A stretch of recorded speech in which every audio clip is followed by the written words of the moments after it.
push-pull mechanism of the vestibular system? What's inhibitory cutoff, and why do patients with vestibular nerve lesions avoid head turns toward their affected side?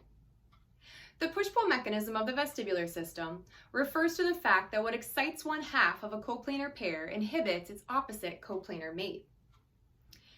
So the vestibular nerve is always firing. So I'm going to represent that with my hands here. And if I turn my head to the right, I get excitation on the right, inhibition on the left. If I turn my head to the left, I get excitation left, inhibition on the right. So I'm going to get an equal and opposite, excitation one side, inhibition other side, as I turn my head, up to a point.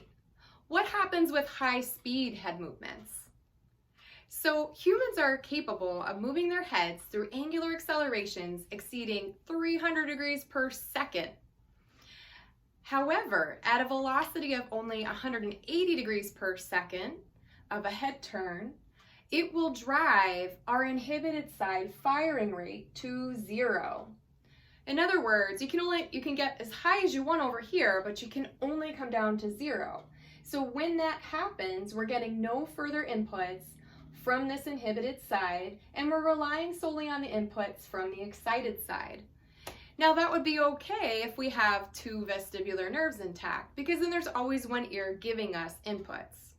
However, if a patient has a vestibular nerve lesion and say they've lost the right vestibular nerve, and now they make a really quick motion toward the right, they're going to drive the firing rate of their intact left side to 0. And now they have no vestibular inputs coming in.